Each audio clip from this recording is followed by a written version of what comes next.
to our LA County Library virtual event, Storytelling for Film and TV. I'm Caroline Chang. I'm the Arts Program Manager at LA County Library, and I'll be your moderator today.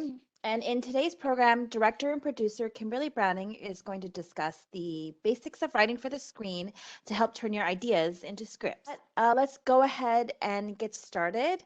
I'd like to introduce Kimberley Browning. Good morning, everybody. Good afternoon. How are you, Caroline? I'm good. How are you? Good, good. Hi, everybody. Thanks for joining us today.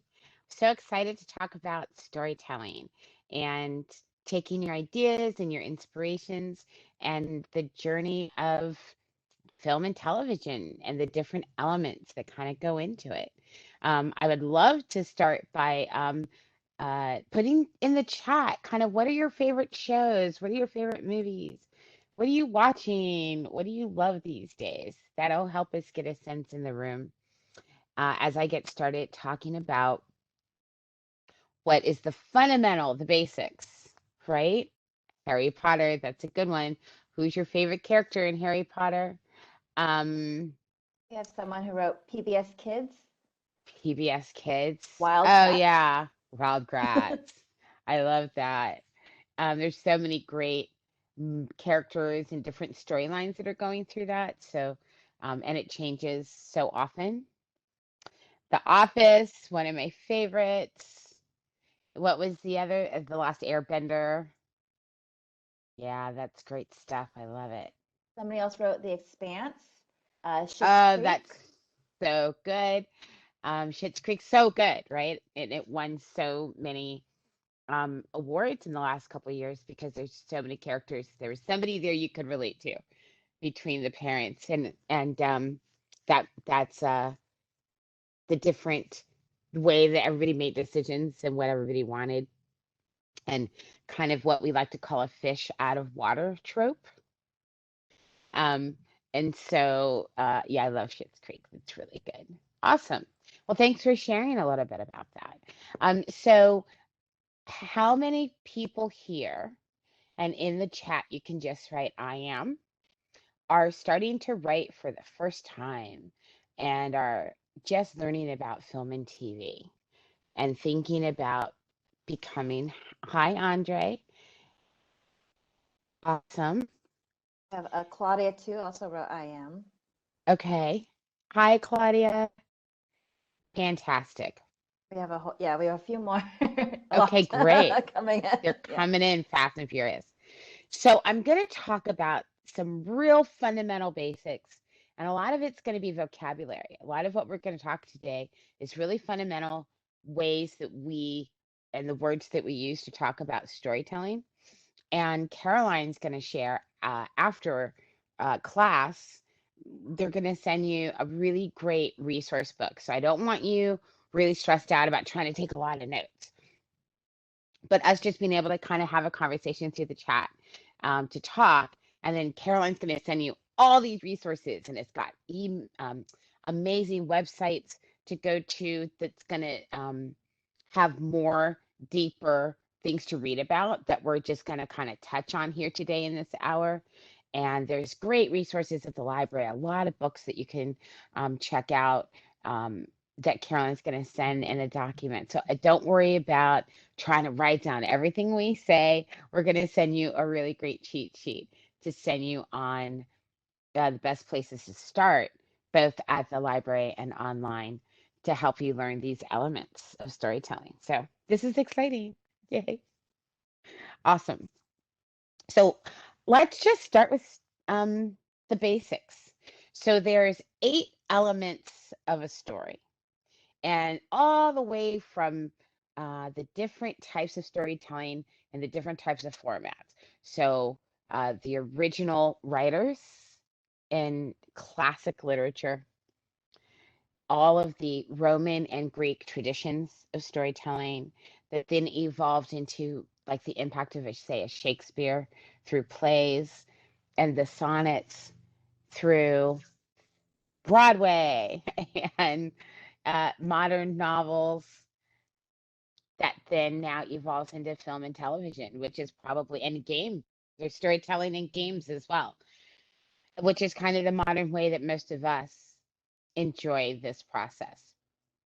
And so there's 8 basic elements in any great story. One is the setting, where, what's the world, what's the year? Are we based at a school? A show like Cheers is set at the neighborhood bar.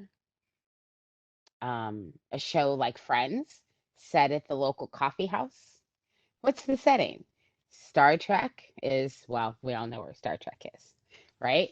So, um, setting is always kind of the fundamental time and place that these characters are living. Once in a while, you'll have a show that does time travel. And so the settings are going to be expansive. Number 2 is character. And today we're going to spend a lot of time on character because to me, it's where everything starts and ends. No matter what the plot is, no matter the setting, what really matters is character. What really sticks in your ribs is character. So I could stop anybody on the street and ask anybody, so what happened on Sopranos season 4 in the 8th episode? Most people probably couldn't tell me, unless they were like crazy, crazy, crazy fan. But I could pretty much stop anybody on the street, anywhere in the world, and ask them tell me something about Tony Soprano, the lead character of The Sopranos. And they probably could tell me something about him. And that's the power of television and the power of movies. Is if you can't remember all the bits and pieces of, okay, so what happened in this story was, the thing that really impacts our soul and the thing we really connect to that makes the story work is the character and how much we root for this character or root against this character in the storytelling and the journey that the character goes on, which you'll start to see more and more is called the character arc. The core of the most important thing that any story has to have is amazing characters and a defined character arc where when we first get to meet these people, that they have to go through challenges and overcome things or fail so that we care and we're rooting for them, that by the end of the story, whether they live or die, it has an emotional resonance with us. So the next element is plot. That's what happens. The order of events that we as the audience get to go on the adventure with these characters and see what happens. So in Harry Potter, it's the making of a hero. And it's the journey of a boy who has to discover that he has special powers and learn how to use them and use them responsibly to save the world. Um, Number 4, which is my favorite part, is conflict. Because if your characters don't go through some things, nobody cares. It's not very interesting. So the more conflict you have and the more that's at stake for that character. So say it's like a Jack Bauer who was in the show 24. He literally had 24 hours to find the bomb that would kill the president, that would let the Russians take over the world. Whatever the drama was, and every week there was a drama, he literally was life or death. Those were the stakes that he had to solve the problem and save the world. But the whole time, his conflict is he's retired. He just wants to spend time with his family and his daughter. And he's tired of his job putting his family in danger. And every time he's got to be with his family or save the world, it alienates the relationship with his family. Or people are going to die. That's conflict. So whether it's Bugs Bunny and the Wile E. Coyote, that's one of my favorite conflicts of all time. Star Wars is the ultimate Western, right? Just a boy trying to find his dad. And so ultimately, you can boil any story down as big and epic as a big sci fi and as common as DuckTales. And that has really fundamental storytelling. But the conflict of those characters is what makes it fun and makes it engaging. Number 5 is theme. So themes are the overarching story, the moral of the story. What is it that you want people to learn about themselves or the world around them? Whether it's love conquers all, or um, be perseverant, or greed is good in a movie like Wall Street. What's the theme? Overall, that's the underlying message that your story and your observations as a storyteller that you have to say about the world and the people living in it that you've taken us through. So there's tons of great research and analysis you can do on some of your favorite stories online to learn how to figure out what those themes are and what's important to you. There's so many things going on in the world, all of us going through COVID, social justice issues, women's equality, immigration, which is a journey that affects so many of our families on a day-to-day basis, and what's morally right about that and how we feel about it.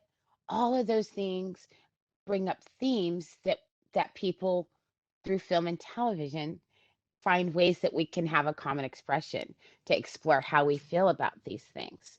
Doing them in a documentary form is really interesting. We watch the news, we watch documentaries, something like Tiger King on Netflix.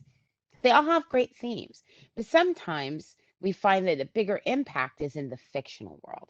And so novels, film, television, graphic novels, comic books, all rich with these characters that can take us through these themes in a really entertaining way, but can also have a real impact on you sharing your opinion and how you feel about the world or asking a question of things that you don't understand.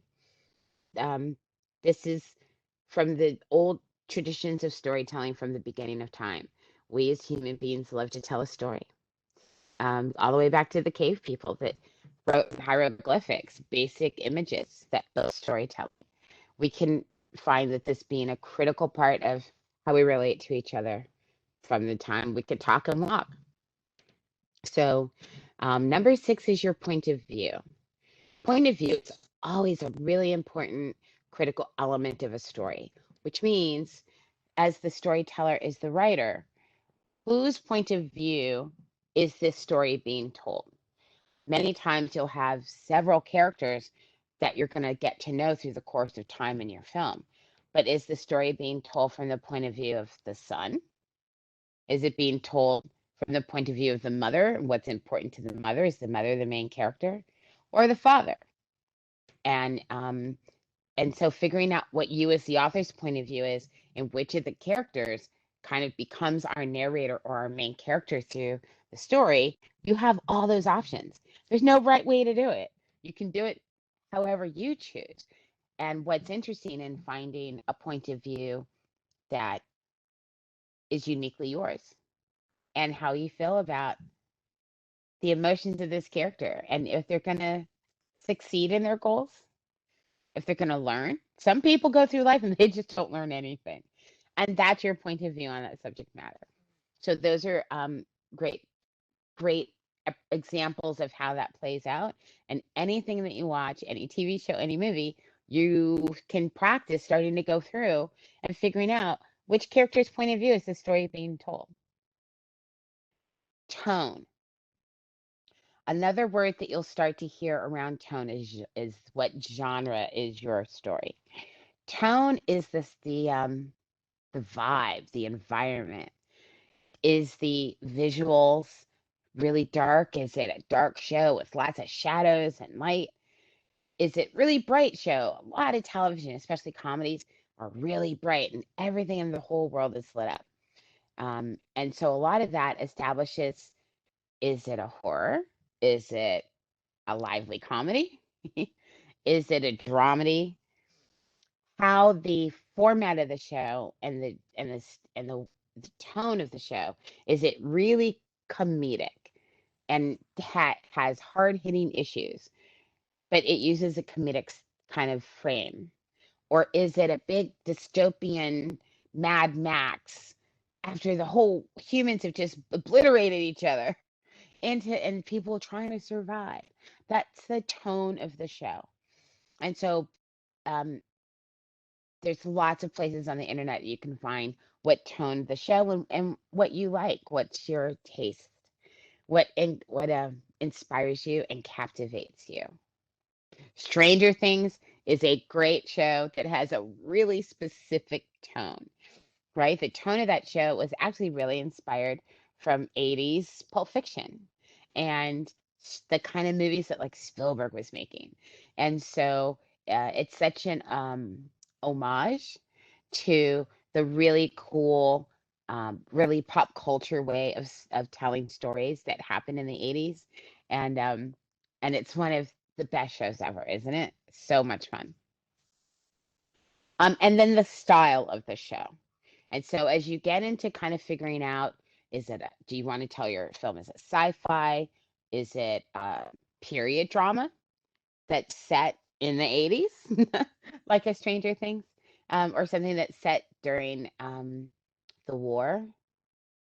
If it's there, and you'll notice a lot of the films that are up for Oscars are actually period pieces that go back in our history and re-examine the kind of choices we made as a culture, um, and a lot of themes that are happening just in our everyday life is how so many things that different cultures are going through and the conflicts are really similar to a lot of stuff people were going through in the 60s, and how the more things change, the more things we seem to be dealing with gun violence in a way and having so many people um, losing their family and being impacted by this kind of violence, and how we can't seem to how we seem to keep repeating ourselves. So the style and the way that you tell the show and the swagger of the show.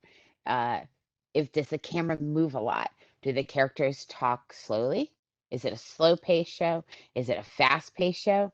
Um, that's the style of the show, and that's where we get like a vibe like Mad Men that had a really distinct taste and style. It was very slick and Manhattan in this century, and it was really important that everything had a polish and a veneer.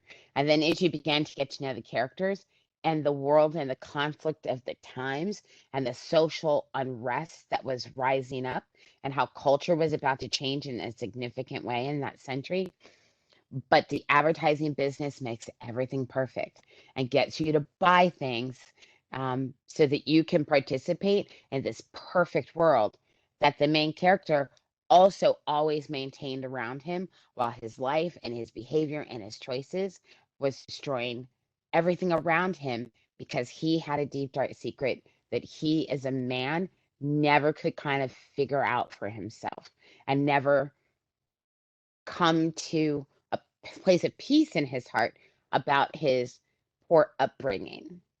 And so he put forth a fake veneer and needed everything to be perfect and never really dealt with his issues and never grew as a man.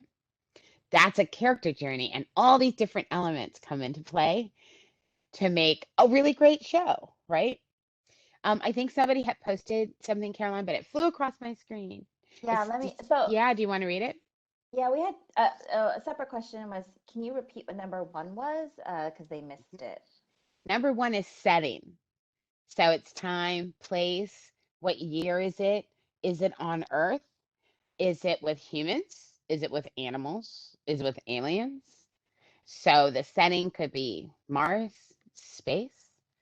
Um, I remember that it could be, I mean, the characters in your show can be rocks and trees in The Hobbit and all the different Lord of the Rings. Even the trees for elements that had feelings and had language. The earth elements and the river had mystical, magical um, uh, ways of communicating, and were actually characters. So that's the magic of TV and film and animation. I mean, it could be pebbles and rocks and crystals all at war, right? It could be Game of Thrones in the geology section. So it can be anything as long as you set your settings and explain it in a really cool way so that we all can go on this adventure with you and tell us where we are and what's about to happen. Um, What else was the yeah, question? I'm going to read, it's a little bit long, but I'm going to, so I see a Hmm. lot of shows start off with great characters, such as The Flash. But as Mm, time goes on, they try to develop character more and then make the show confusing and hard to follow and lose the interest of many fans. So, how can we develop a character without losing the interest of viewers, yeah, but also not make the plot too simple? yeah. So there's a couple of different things that go into that, um, that make it a, a lot of opportunity and a challenge. So one of the things to consider, especially in a show like The Flash and TV, is these are based on established, um, um, they're all from comic books, right? And comic books that are all of the things from the Marvel universe and the DC universe, even something like The Walking Dead was a comic. And at some point, for instance, Game of Thrones, the shows um, went faster than the writer could write. And so at some point, there's always a determining factor that's a combination, mostly what the network wants and what audiences are buying. How much do people stick to that original character? So something like The Flash, they're trying to honor the source material, but sometimes, like a show like West Wing, that originally was it was set in the White House, and it was really designed to be set in the PR office and the communications wing.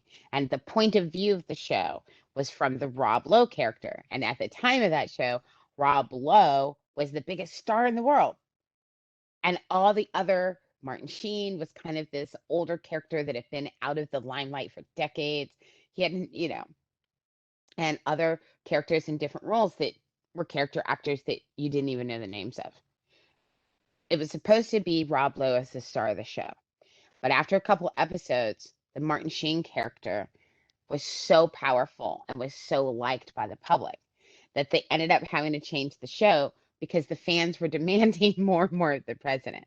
And down the road, if you read about the history of the show, ultimately Rob Lowe ended up leaving the show because it was supposed to be his jam. It's supposed to be his starring. And the writers ended up changing the show. So part of those elements can impact what you're seeing happen.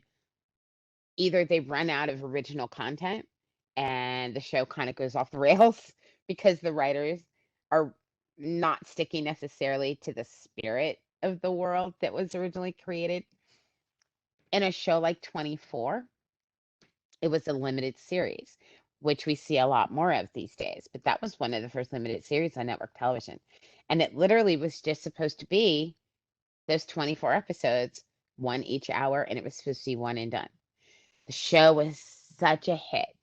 People were watching it week after week, millions of people. And Fox was like, let's do it more. We're making money. We want more episodes. And so when you have a first season that a writer has spent years developing and figuring out, and then all of a sudden the network says, hey, we need more scripts and we need them in, a month. Sometimes those characters and the plots don't have the writers don't have as much time to make things as developed. So when you see shows go off the rails, as you like to say, sometimes it's just they run out of roadmap and there's just not enough story, but the shows are still really popular. And so the writers, um, there's a phrase called jump the shark. And Jump the Shark actually was about a TV show. There was a really popular TV show called Happy Days, and a character named Fonzie. And one of the lead, Richie Cunningham, which was Ron Howard, when he was a teen and a young 20s actor, who now has gone on to be one of the most powerful and prolific directors of our time. His daughter Bryce is in a lot of stuff, and she's directing now. Back in the day, Henry Winkler was the biggest TV star in the world. And Happy Days started with these kids in high school. And now you have these actors that were like 40 playing these 20 somethings, and they just kept running out of story. At one point, they had a story. They'd gone to a park, or like a water park, and they had Fonzie, the lead cool 1950s character, literally like jumping over sharks in this terrible show, like a terrible script. It was a terrible premise, and they had just literally run out of things to write, but they had to keep writing because the show was popular and making money, and the network just demanded more stuff. And so, literally, the show was so bad, and that episode was so dumb that jump the shark became the phrase that we all use for when something has just spun out. It's out of juice. So that's some of the different elements. So one of the things to think about when you're writing to avoid those things is to make sure that your character has enough conflict that is going to last from season to season or for 90 minutes, depending upon how much of the story is worthy of screen time will help you decide, is it a feature or is it a TV show? If something, and more there are um, shows like Fleabag where maybe there's only 6 or 8 episodes and a one season, that is becoming more common. But most of the time, there's so much money that's involved and it takes so much work to get things made. And you make such an investment, you want to get more than 8 episodes out of it. So being able to see, does this story, does the conflict like The Flash, has so many things in the beginning that those characters, the goals that those characters had, there was enough to get 3, 4 seasons out of it. But as you go on, if you start running out of story. So I hope that kind of answers the question in some form, making sure that you have a character that has a lot to learn about themselves to be better at their goal helps you determine how much road is ahead for this storytelling. So at some point, they now are starting to, I believe it's the last season of The Walking Dead, because they just really feel like we've told the story we want to tell. And they'll probably do, they have a spinoff, they maybe will probably, and they're doing another spinoff, right? So those are different characters that they can then spin off. But that is determined by you. Sometimes there's just enough story to tell the one 90-minute film or just a one feature. But, look at Marvel. They can't stop telling these stories. Look at Fast and the Furious. This is their ninth movie, and they're going to space. I mean, this is a show about people who drove cars fast, right? But again, it's a story about family, and it's a story about relationships. And so that's how they were able to get 9 films out of that franchise. So I hope that helps. Good. Is this any questions coming in? Um,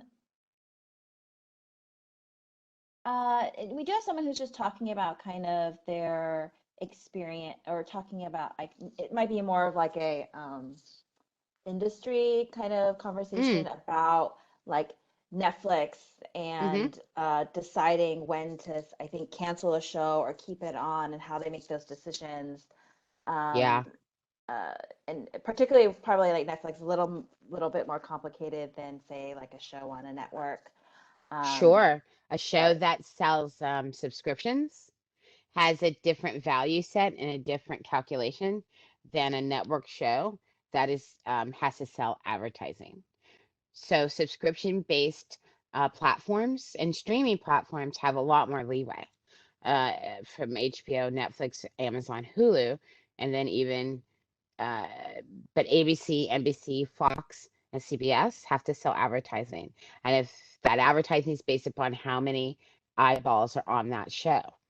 And uh, so whether it's with the show when it's live, when the show's on demand, or when that show is then available on one of the partner streaming platforms, that determines how much you can charge advertising.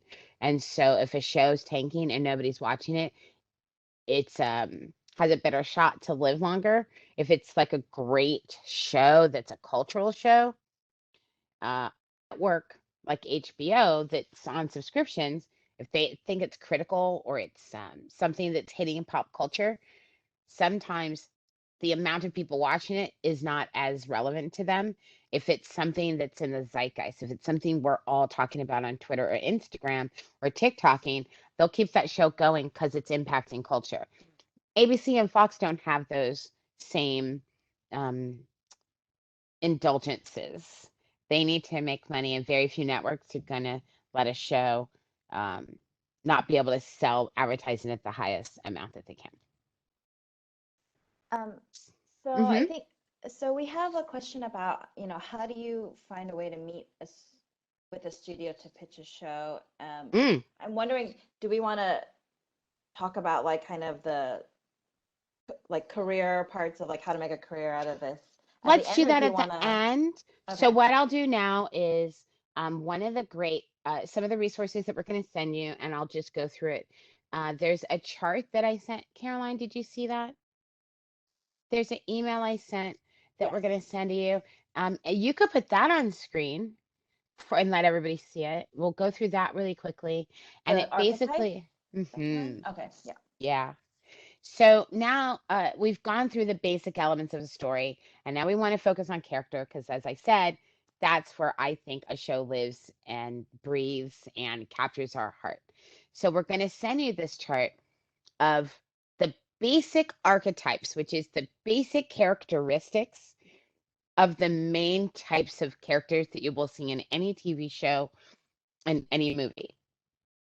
And these are guidelines that you can start to utilize to build the characters that can be longer lasting, whether it's for a feature or a show that's going to be on the air for 5, 6, 7 years. Once you use these gates, you can make sure that the different characters in your shows are not too similar, that they all are performing a purpose in the show that allows for inner growth and character arc that you can make sure has the biggest, most interesting journey possible. And has, if you have somebody who's already pretty perfect, it can be really difficult to make a show about them because we don't see them fail. There's nothing that they can learn. They don't make mistakes. That's not really interesting storytelling.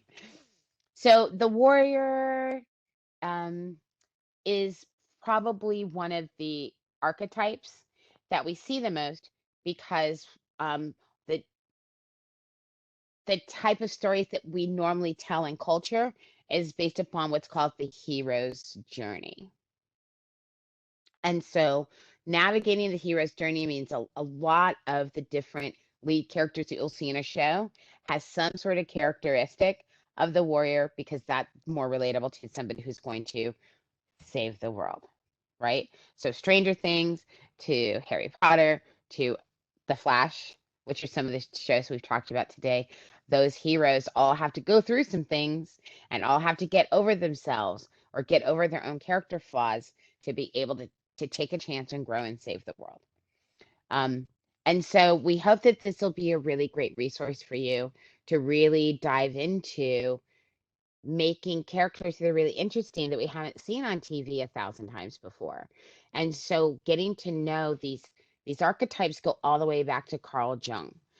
And we could go on and on for hours and hours, but there's lots of great resources at the library about Carl Jung and the work that he did in describing our personalities as human beings and human behavior, and a lot of the philosophy and psychology of human beings and behavior lead us to these silos, these kind of arenas of the type of people, the type of human behavior that we have that we utilize as a guideline when we're creating and crafting our narrative characters. So we hope that this gives you a lot of fun, different ways to think about how you're creating new characters and what they want in their life, what's their goal, and what's in their way of getting that goal. That's the main component of drama. And being able to understand what type of goal somebody has. If I have a character that wants to win gold at the Olympics, there's a certain journey and a certain type of storytelling of somebody who's a naturally gifted athlete who wins all the time and has the best coaches and family really supports them. And they go on this journey to train and be the best. And ultimately, they go to the Olympics and they win gold. That's an interesting story, but it's way more compelling and it's way more fascinating if that person has to overcome a lot and doesn't have resources and maybe gets in a car accident and loses the ability to walk.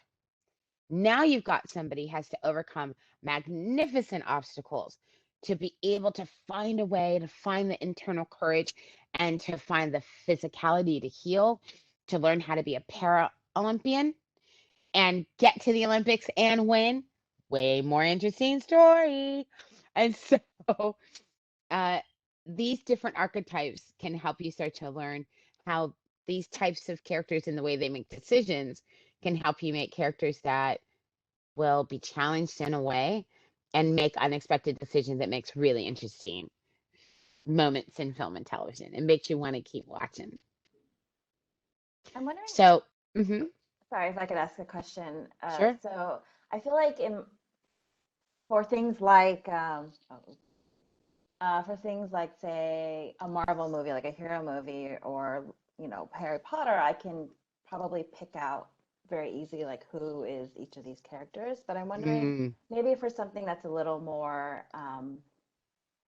quieter or more like to our kind of like The Office is just about people in an office. Like how but would I categorize every like but a warrior? every person in that office, you can absolutely ascribe to one of these archetypes. When you get down to it, you can do a breakdown of Michael. Michael was a really specific type of person who was a little delusional and had a point of view in the world that was not necessarily realistic. So everybody in that office had different goals and everybody had different types of personalities and how they approached the subject matters. And so you see them all learn and grow and change and ultimately fall in love on that show, right? And change the way that who they are. So when you really look at it, and that's such a great subject to bring up, Caroline, every single show has characters that can fall into one of these types of archetypes.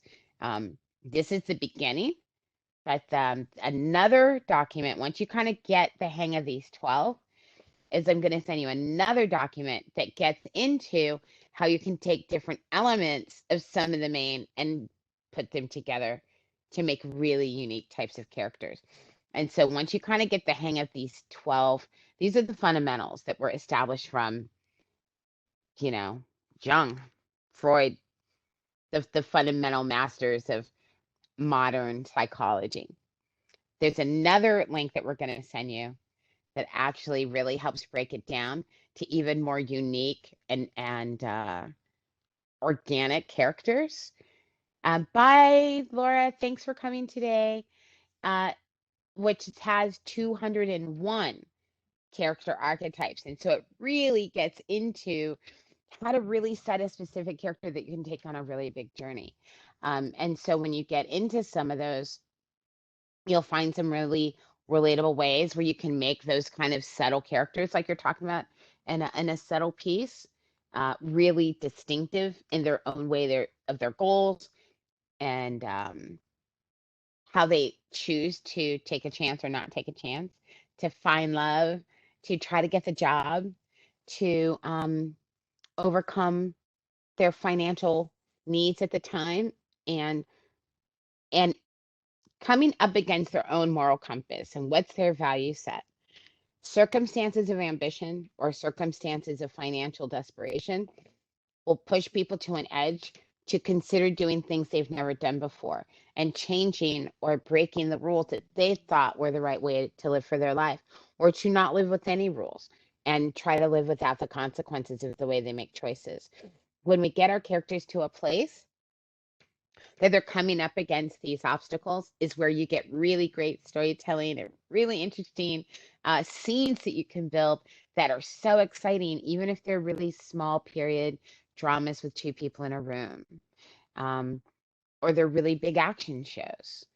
It gives you all of these characters have to be able to have these really well defined three-dimensional uh, characteristics so that you can have characters that start as a thrill seeker And it's a character that really is compelled by putting themselves in situations more and more and more to get a charge out of life because they are lost and they don't know their purpose in the world. They're from a small town and they take chances because they literally are a thrill seeker. That's something that pays off for them. And they, like a Fast and the Furious, is the type of show where you have kids that are thrill seekers and they do really crazy, dangerous things. But ultimately, there's another goal, whether it's steal the money or save my sister from the bad guys, that will come into play when you're building your plot as you start to read about that. Um, and they'll have other, in these 201 character archetypes, you've got somebody who's a shapeshifter. And so they could appear to be a dangerous character. And then when it really gets going down the road, you realize maybe they weren't the bad guy that you thought they were after all. That's really interesting. You've got a character who is secretive and mysterious. That makes a really interesting thing. And so when they start to make decisions that are surprising, that keeps you really compelled. It's a really great payoff that comes all the time. Sometimes you'll have the outcast, somebody who doesn't fit in anywhere. They've got gifts or characteristics that they may or may not know about yet, um, uh, that other people notice that they are kind of weird. And a lot of shows show us characteristics when they are first finding out that they're Spider-Man. And then some versions of the story, we already know there's Spider-Man and they're off to save an even bigger adventure.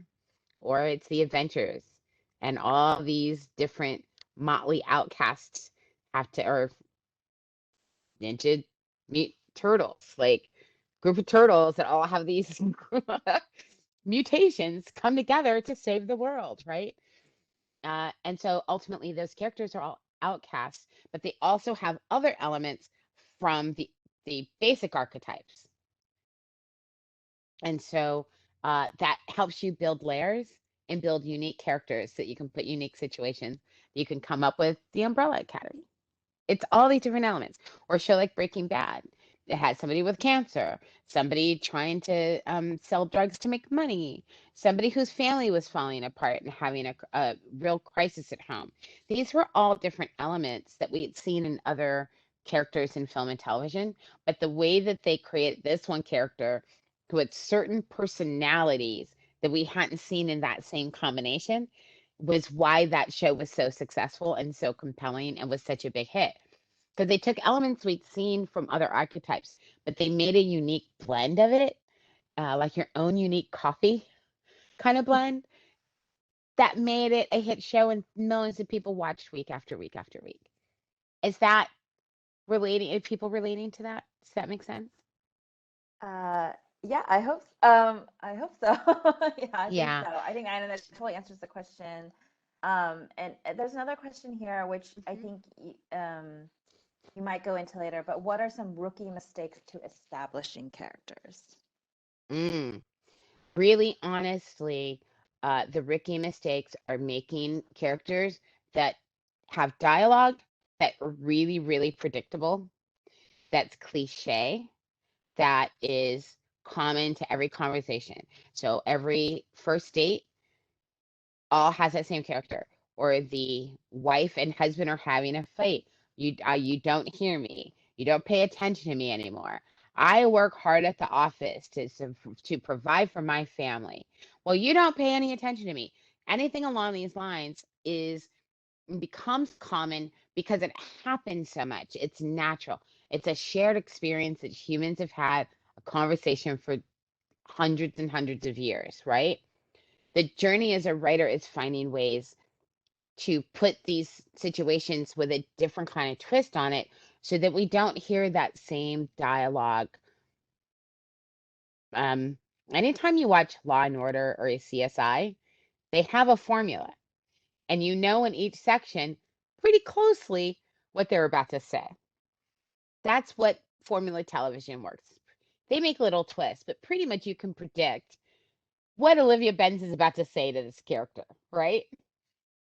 And so as you're starting out, especially as young writers, that's where you have to set yourself apart, is that you have to find ways and build characters that have um, interesting goals and interesting backgrounds so that you can put them in situations that are not completely predictable, that your characters make choices when they are up against it that isn't completely predictable, which means you have to have a history for your characters that they can draw upon.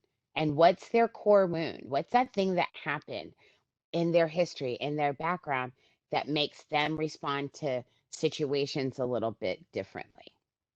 So, one of the ways to think about it is um, say there's a girl and she's at lunch in the cafeteria, and the guy comes up and he just starts layering her with praise and clearly is really interested and really wants to take her out and have her go to a movie with him on the weekend. How she responds to him and how she answers him and how her body reacts and her emotions react to him being so aggressive about trying to get her to go out is going to be informed by her past and her history.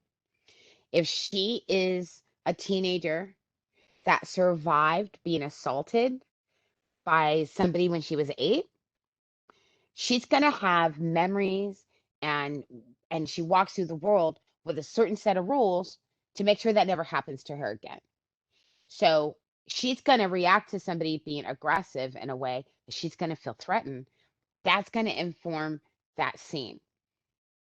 If you change two things about it and make her someone who has never had anybody like them before, and it's the first time anybody has shown interest, and they're determined to get a boyfriend in this year before they graduate, the reaction in that scene is the same dialogue, the same setup, the same camera moves, but the behavior of that character is going to be completely different based upon changing one thing. That's what makes it so exciting, and how you can avoid the pitfalls of doing things you've seen 1,000 times before in every movie ever.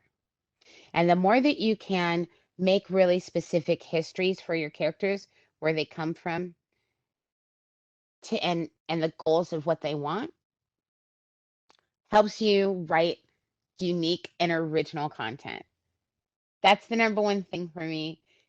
Think about when you start watching a show and then you find, like, week after 3 or 4 weeks, you kind of stop watching it. You start watching something else. And I mean, there's never been a time before, especially during COVID, where there are so many different things available on so many different platforms for your attention. So for a show to really get you to come back week after week, and when we can binge 12 episodes in a day, if you don't watch past the third episode, what was it about that show that wasn't interesting to you? That means there's something that was predictable, that wasn't taking you on an adventure you hadn't seen before. So those are the great pieces to try to make sure, as you start to go through these materials we're going to send you and character. Um, these are the basics of learning how to write great characters and learning how to build relatable characters and authentic characters. The second thing I would say that's just as important for avoiding these kind of mistakes is authenticity or believability. So whether you're in a really magical world that's in space, and there's or really quiet, almost feels like documentary type of storytelling, we have to believe the characters. We have to believe the choices, the circumstances that they're making, and that the actors have material that they can bring a reality to the situation. So even if it's a big campy show like Schitt's Creek, that's big and things are played for the laughs, but underneath, as wacky as the mom's character was, underneath there was a heartbeat and there was real pain and real loss, even though she was a ridiculous human being whose per point of view in the world was not always based in reality. Yet you had to love her, and you had to really find something about her you liked to be able to see the growth in her and appreciate her as it went. And that the fact that she really did love her kids and she loved her family and she loved her life. And she just had to come at it from a different way to learn the lessons she needed to learn to be a better person.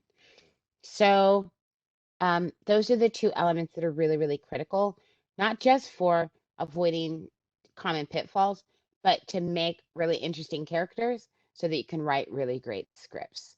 These are the fundamentals, these are the background. And so we hope that as you're going through these resources and materials that we're talking about today, um, that helps give you some ideas of taking elements, taking characteristics, almost like Wheel of Fortune, right? And finding things about your character that they're not good at, that are traits that aren't good, or that they could be better as people. And then you start to build inner conflict that they have. If somebody inherently is really ambitious, but they're really shy, that gives them a set of conflicting characteristics that's going to make it more difficult for them to get their job as the head of marketing for this company. So if you've got a character that really wants to succeed, that wants to get that promotion for the company, but yet they're a shy person, even though inside they want to get that VP job, that gives a really interesting character conflict where the person's got to get over being shy. Somebody's really confident and really aggressive. It's not that big of a stretch to see that person take chances in the plot to try to get ahead, to try to succeed, to sabotage others so that they get their promotion. You're building a different kind of character if I have somebody that stutters, if I have somebody who's inherently shy because they were the youngest kid of five and grew up not being used to being able to be heard. And so they inherently always took a step back because they're older, more dynamic brothers and sisters. They just got used to not getting to finish a sentence at the dinner table and inherently became a more laid back, more chilled out person. That character, say in the office, is less likely to they're either going to be uh, a fan of Michael Scott's or they're going to think Michael Scott's ridiculous, depending upon their perspective in a show like The Office, right? So I hope that gives you some really fun ways to think about as you're starting to build your characters and avoiding those pitfalls. Predictability. If you know it's about to happen all the time, if people do exactly what you think they're going to do, I guarantee you most of the time you'll find yourself starting to watch another show and you don't even realize you did, that you made a conscious choice. You just weren't interested. And if you go back and look at those shows, chances are they were characters you've seen before. These were stories you felt like you heard. And so unless there's like some really crazy fight scenes or zombies, you probably are going to stop watching. So the last thing that we are going to kind of walk through and give you some pieces that I think are going to be really exciting is, let me find it.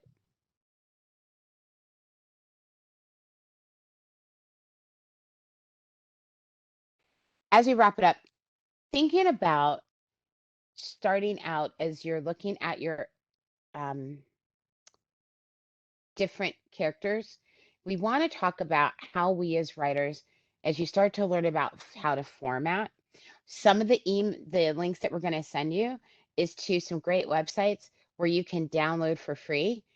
And I'm sure some of you are already doing this.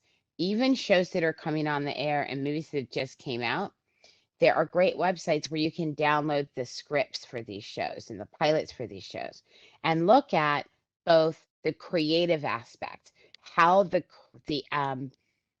characters were described on paper so that the filmmakers knew how to bring them to life, but also the structure and the fundamentals and the one-on-one of and of how to build the script and the formatting of the script and the resources of the software that you need to do that, which is in a lot of the materials that Caroline's going to send to you. Navigating the creative aspect is something we're really excited. So we're going to be sending you um, links to a group of scripts to download. There are some of the most iconic characters of like big TV shows and feature film, just are really good characters to learn from. And so it's a really great article and has some great examples. And it talks a little bit about why these characters um, became so beloved. And you can download the actual script and read how the writer described the characters and described the conflict that they put themselves in.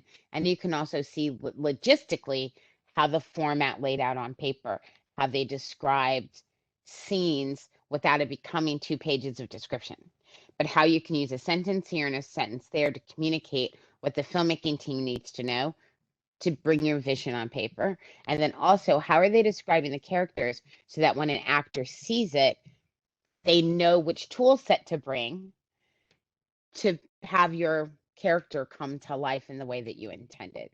So we hope that that is going to be a really fun resource for you.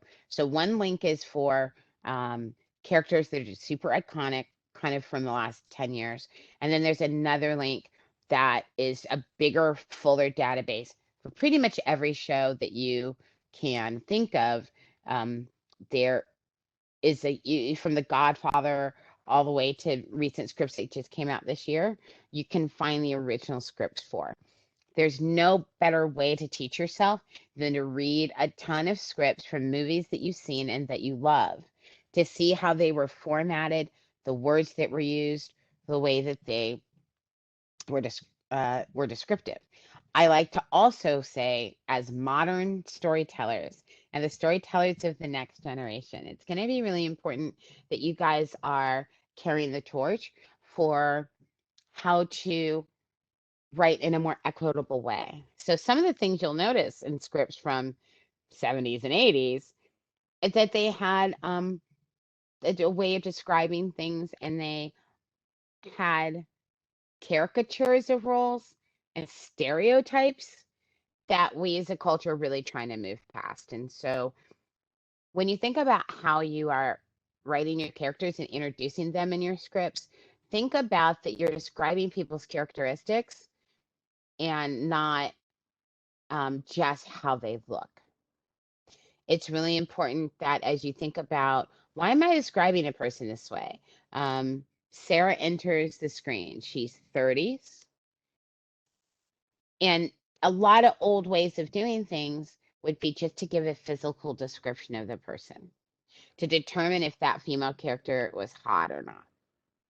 And so we've grown so much past then. And the great women characters that we're seeing on screen that are breaking boundaries and changing the way that we all relate to each other is the power we have to change our culture, because we are writing characters and bringing them to bear so that Black kids are not all drug dealers and Black women are not all prostitutes, and that we don't fall into um, all the heroes are white and rich, um, and that we show indigenous characters and characters that come from our own families and our ancestors and our um, immigrant parents, grandparents, and great grandparents.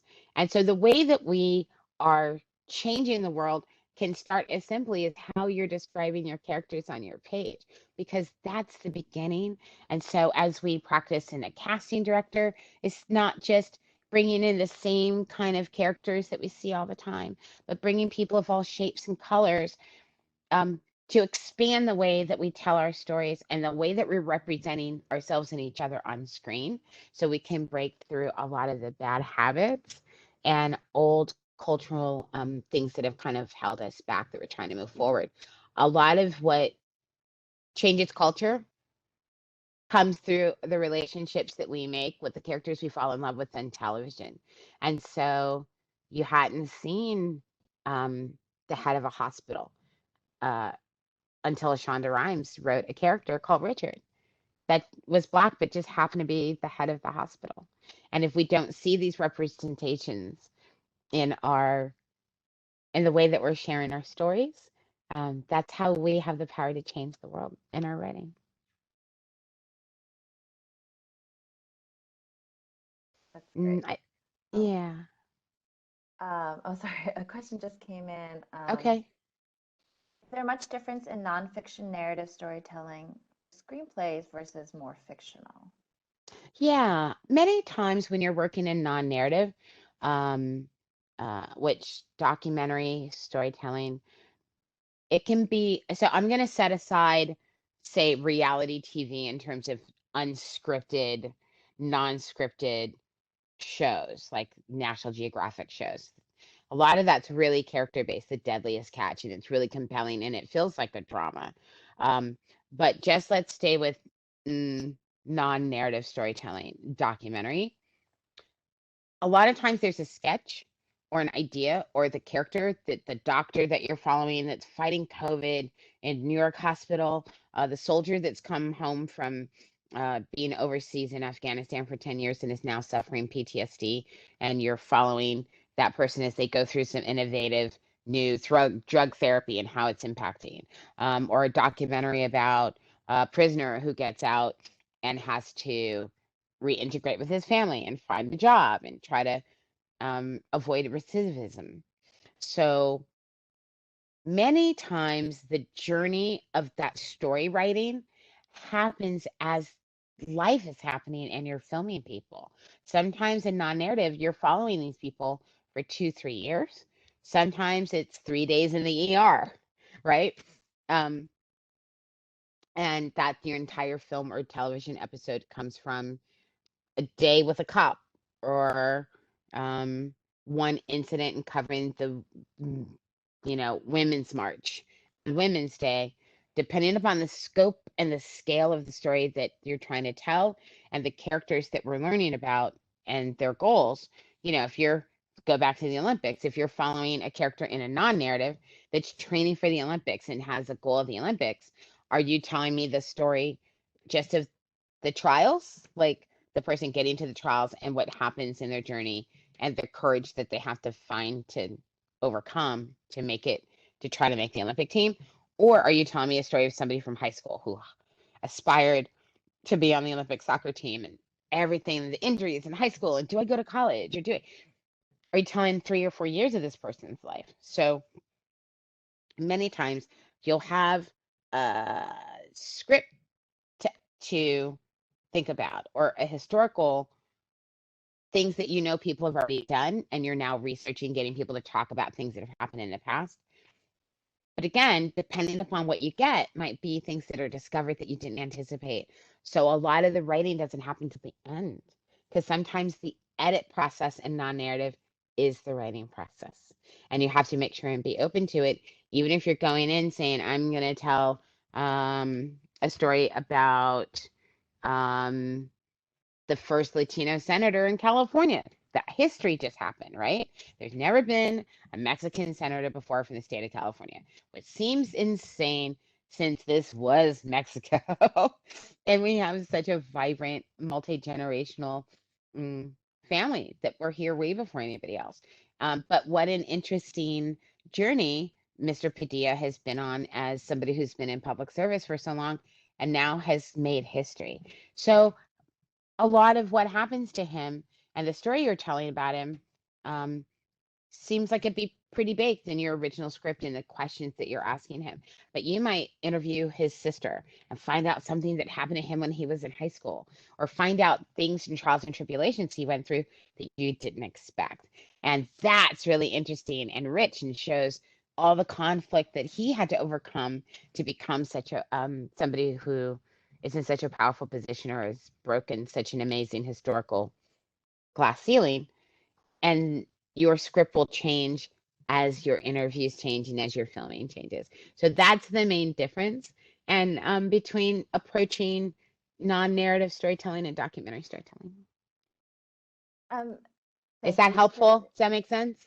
yeah, yeah, yeah, I think that totally makes sense. Um, I think we are over, but I'm wondering if you Yeah, have a couple minutes to go back to that question from before sure. about like what do I do now that I have a script, essentially, I think.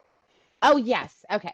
So now you have a screenplay that you feel has uh, is really ready to show. And so there's a couple different resources. You'll hear a lot, get an agent or a manager.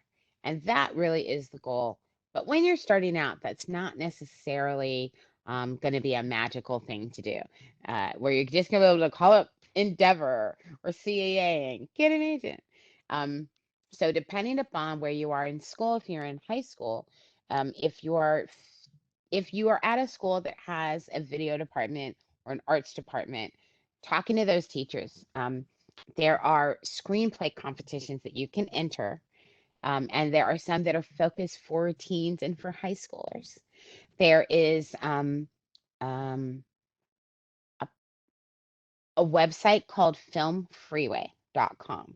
And you can go on to filmfreeway.com and read about every screenplay competition that happens in the United States. The number one screenplay competition is called the Nichols.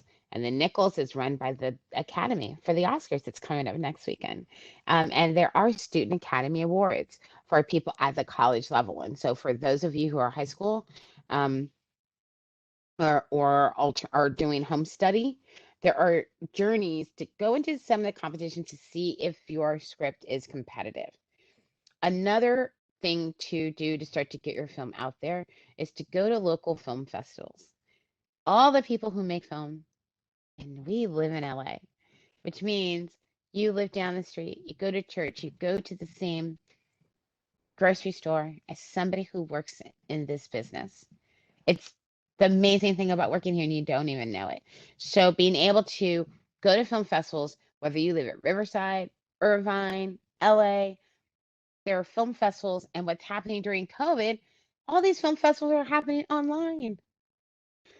And we're having Zoom meetings where people are meeting each other. And you can meet directors and watch films and find directors that make films like yours.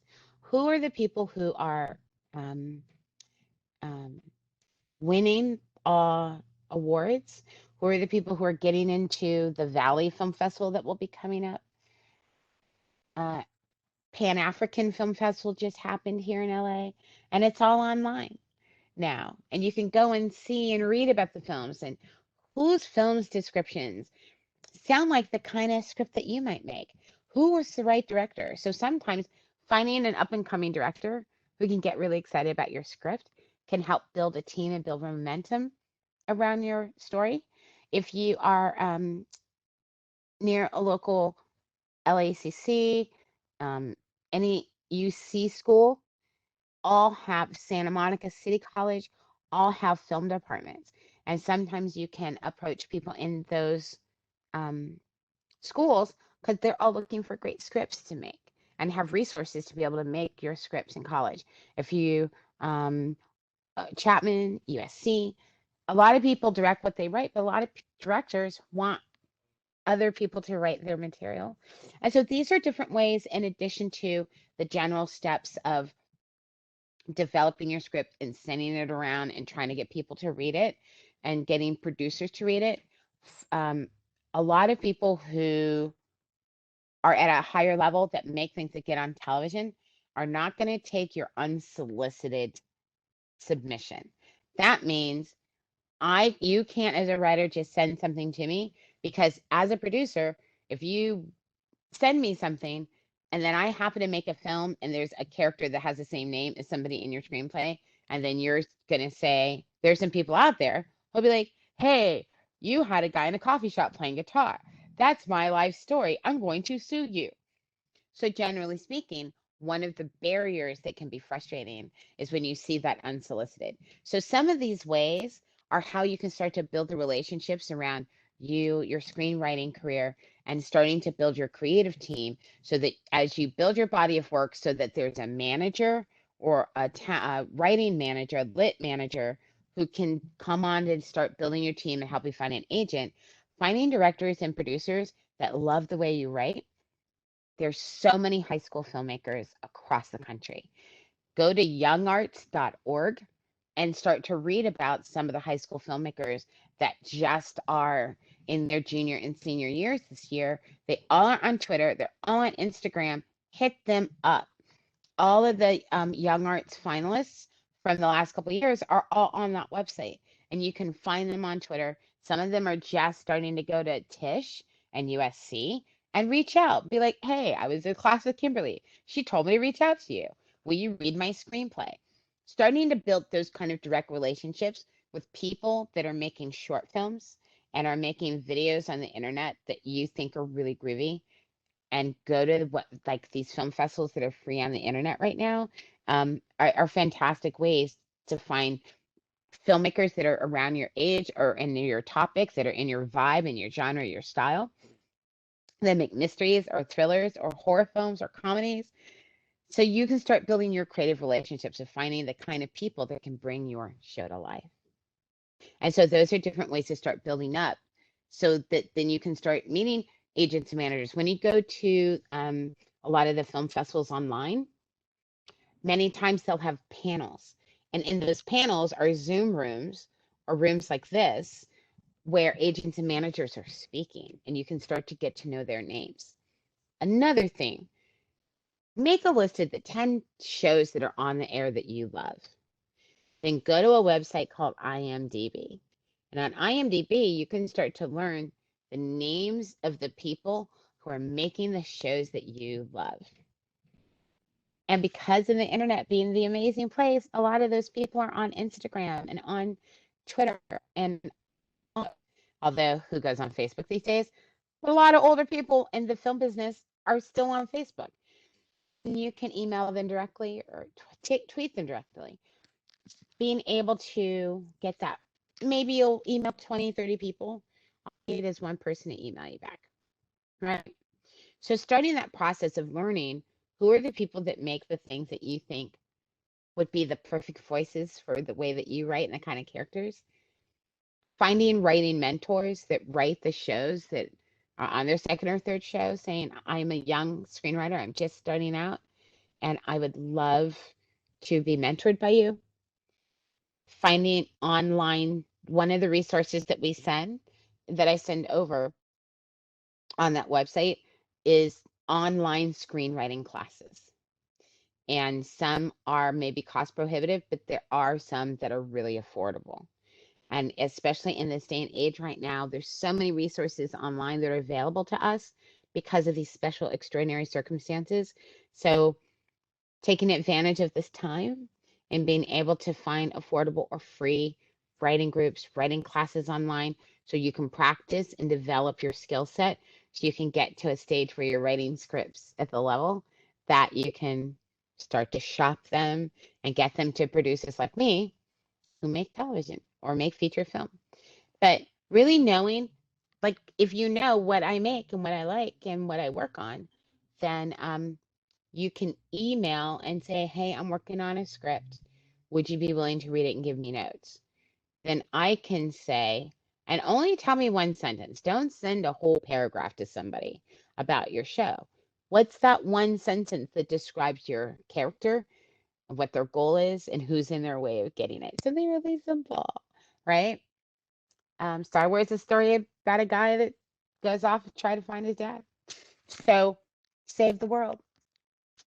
Um, then then we can say, hey, I don't have anything like that. Sure, I can legally read your screenplay, and maybe I'll have to send you a release, which means it's a document that you have to sign that says you're going to read this, and I'm, acknowledging that I will not sue you for reading my script. So there'll be people down the road who don't know you yet who are going to protect themselves legally. But take the help, take the guidance, take the wisdom. You're going to make 20, 30 screenplays before maybe something gets made. That's normal. It's a long road. It's a long process. Um, find the writers that you love that make things that you think are incredible, and reach out. Find people that are just a year or two ahead of you that are writing, 2 or 3 years ahead of you. Film festivals is a great place to find great writers who are still open and building their own relationships. And so you can find your people and find your creative teams to collaborate with. I know it's a really long answer, but I hope it makes you know that no matter where you are, who you are, what your background is, what you did when you were 12 doesn't matter. We want to read your stories. We want the journey that you've been through and the incredible things you've overcome and our eccentricities and the things that make us different. That's what makes us great writers. So the more you've been through and the more stuff you survived, Those are the storytellers we want to know about. So there's no station in life, there's no barrier to entry that you cannot overcome in this business, because we want to hear from you. We want to know what kind of characters keep you up at night. And I want you to tell me that story. So I hope these resources and reaching out to people like me and finding your lane and finding your people and the type of stories you want to tell, and then write, write, write, write, write all the time. It takes a lot of practice, um, but you've got a story to tell and we want to hear it. You can reach me online at hollywoodshorts.com. Instead of going to the website, because that website's in construction, hit me on the social media. I've opened up the DMs on my Instagram. I don't TikTok, but if any of you are on Twitter, you can reach me there as well. Or you can reach through the library and Caroline can forward that to me. But if you want to hit me up and say hi on social media, at Hollywood Shorts, all one word. And just even if you just felt encouraged, or um, had one question that we didn't quite cover today, hopefully through the year, I'll be able to come and visit again and talk more about storytelling and getting your characters to life and building your film and television shows. So, um, thanks for coming and showing up today and being interested. And I can't wait to read what you're writing. Thank you so much. Thank you, Kimberly. There's somebody in the chat who said that you're so inspirational. Um, that I think part of why we wanted to do this was to inspire people to tell their story, all the different types of people that live in LA, and that all of their stories deserve to be told. So thank you for helping Yeah, all of them do that and inspiring them to do it for others as well. If you're interested in more of our participating upcoming virtual programs, hopefully we can invite Kimberly back again to do more in the future. I'd I be would love honored. it. Please visit us at lacountylibrary.org. Have an excellent weekend,